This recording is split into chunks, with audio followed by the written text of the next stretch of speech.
Сәлеметсіздер ме? Бүгін біз шпинат және семга қосылған рулет жасаймыз. Ең алдымен шпинатқа қайнаған су құйып қойып қоямыз.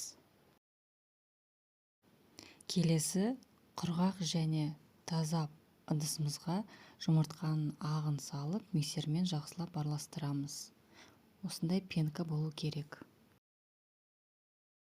Шпинатты судан алып, үстіне жұмыртқа, ұн және разрыхлительді қосып, погружной блендермен бәрін бір келкетіп езіп шығамыз.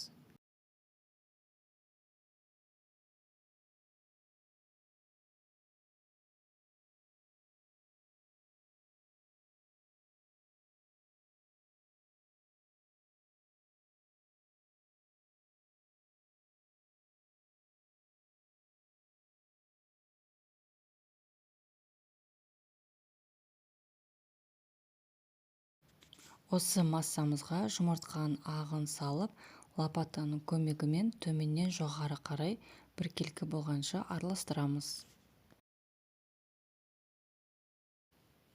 Противеньге пергамент қағазын төсеп, массамызды үстіне жайып шығамыз. Пергамент қағаздарыңыз сапалы болу керек. Егер күмәндансаңыздар, үстіне май жағуға болады.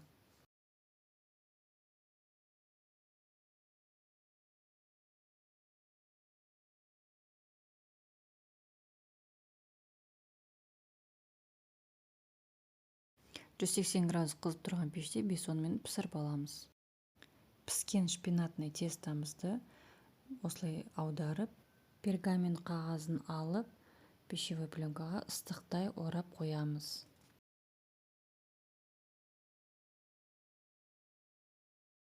Видеодағыдай орап, суығанша қойып қоямыз. Суығаннан кейін рулетімізді қайтадан ашып, үстіне творожный сырымызды жағып, үстіне семга салатын боламыз.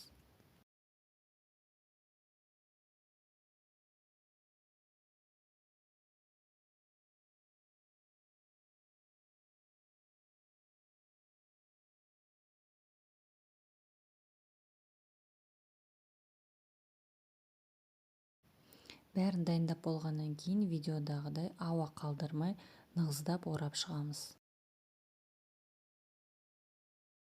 Рулетімізді пищевой пленкаға жақсылап орап, 1-2 сағатқа немесе 1 түнге қойып қойсаңыздар, бір-біріне сіңіп өте дәмді болады.